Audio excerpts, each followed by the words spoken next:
ओम शांति। आज का टॉपिक है परिस्थिति में अपने मन को पावरफुल कैसे बनाएं। क्योंकि जिस प्रकार हम देखते हैं कि आज हमारे मन के अंदर बहुत सारे ऐसे संकल्प उत्पन्न होते हैं जहां हम खुद उन चीज़ों से परेशान हो जाते हैं कि मेरे पास ये बार बार क्यों आ रहे हैं। मैं जितना उसको मिटाने की कोशिश करता हूँ उतना ही वो दोबारा से वापस आ जाते हैं। तो परिस्थितियाँ आज मानव जीवन को या मानव के अंदर के मनोबल को बहुत कमज़ोर करती जा रही हैं, क्योंकि परिस्थितियों से ही हम बहुत से मानव हताश हो जाते हैं और सीधा ही हम सुसाइड कर लेते हैं। लेकिन परिस्थितियों से हमें हारना नहीं है, परिस्थितियों से जीत कर मुझे वो मंजिल हासिल करनी है जो मैं चाहता हूँ। लेकिन आज जब हम कोई भी परिस्थिति मेरे पास आती है तो सबसे पहले हम अपने आप को चोट पहुँचाते हैं, मन की चोट हो या तन की चोट हो।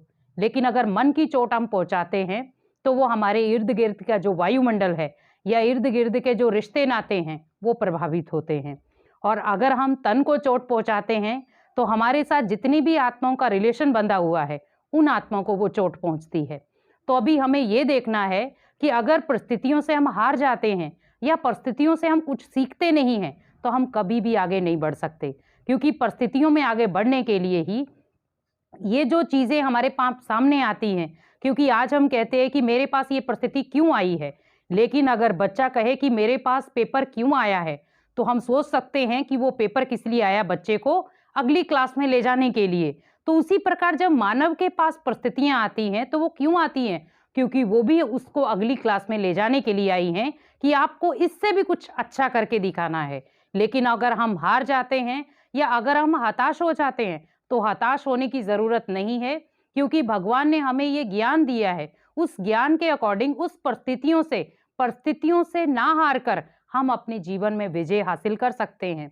और उसके लिए जो मन के अंदर दुविधा वाले संकल्प पैदा हो रहे हैं या दुविधा में कारण हम बहुत सारी चीज़ों में या किसी को मार देते हैं, किसी को गाली गलौज कर देते हैं, किसी को अपशब्द यूज़ करते हैं या कुछ भी। जैसे कई बार गुस्सा होता है तो हम गुस्से को या बच्चों पर उतारते हैं या बड़ों पर उतारते को कोई ना कोई कारण बन जाता है। लेकिन उस कारण से हमें ये देखना है कि मैंने उस परिस्थिति से क्या सीखा है। आज जब कोई ठोकर लगती है तो हम उस ठोकर से सीखते हैं कि मुझे दोबारा बहुत धैर्यता से चलना है। हम ये नहीं कहते कि ये पत्थर मेरे सामने क्यों आया है, इसने मेरे पैर को ठोकर क्यों लगाई है, लेकिन उसका काम था आना, लेकिन मेरा काम था संभल कर चलना, लेकिन मैं संभल कर नहीं चला। इसी प्रकार हमें परिस्थितियों को ब्लेम नहीं देना है कि परिस्थितियां क्यों आई हैं, क्योंकि ये परिस्थितियां भी आपके मनोबल को पावरफुल बनाने आई हैं कि आप कहां पर हताश होते हैं, कहां आप परेशान होते हैं और कहां पर आप उलझ जाते हैं। तो जब आप बहुत सारी चीजों में उलझ जाते हैं तो उसका एक ही निवारण है, परमात्मा को मन से याद करना, जिसमें जहां मेरा मनोबल डाउन हो रहा था वही मन मेरे जीवन में पावरफुल दिशा यूज कराएगा, जिसको हम कहते हैं मन मना भव।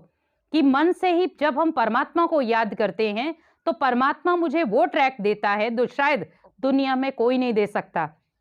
आज परिस्थितियों में बड़े बड़े व्यक्ति आपका हाथ छोड़ देंगे, आपके खुद के रिश्तेदार आपका हाथ छोड़ देंगे, लेकिन आपका मन और परमात्मा कभी आपका हाथ नहीं छोड़ेगा। क्यों? क्योंकि पहला एक मन है, जो वो मन आपको बहुत अच्छे अच्छे संकल्पों से, कई बार अच्छे अच्छे विचारों को अंदर लाने की कोशिश करता है, लेकिन आप उन चीज़ों को या उस चीज़ को मन के दरवाजों को बंद कर देते हैं तो वो बाहरी से ही बाहर निकल जाते। लेकिन हमें मन के दरवाजों को खोलना है ताकि सामने से जो चीज़ अच्छी आ रही है उसको हम रिसीव कर सके, और जो परिस्थिति मेरे सामने आई है वो भगवान को बता करके अपने मन को हल्का करे और आगे के लिए एक दिशा निर्धारित करे कि मुझे आगे के लिए इस परिस्थिति से निकलना कैसे है। क्योंकि परिस्थिति का कारण तो मैंने सोच लिया, लेकिन आज समय ऐसा है कि परिस्थिति का कारण नहीं लेकिन परिस्थिति का निवारण सोचे कि उस परिस्थिति का कोई ना कोई निवारण तो होगा। तो इसी प्रकार भगवान ने अगर ये कोई भी चीज के लिए हमें बांधा है तो कुछ ना कुछ सिखाने के लिए है। आज परिस्थिति भी आई है तो कल चली भी जाएगी, लेकिन मैं अपने जीव को घात क्यों करूं, मैं अपने आप को क्यों मारूं? क्योंकि आज वो परिस्थिति अगर मेरे को दुख दे रही है तो कल वही परिस्थिति चेंज होकर के वो सुख भी देगी। लेकिन जब सुख होता है तो हम खुश होते हैं, लेकिन दुख होता है तो हम रोते हैं। तो इसीलिए रोने की जरूरत नहीं है, परिस्थिति को एक पेपर समझकर पार करें ताकि हम अगली क्लास में बिल्कुल फ्री माइंडेड होकर के अपने जीवन को बहुत सहजता से और उदाहरण बना सके। ओम शांति।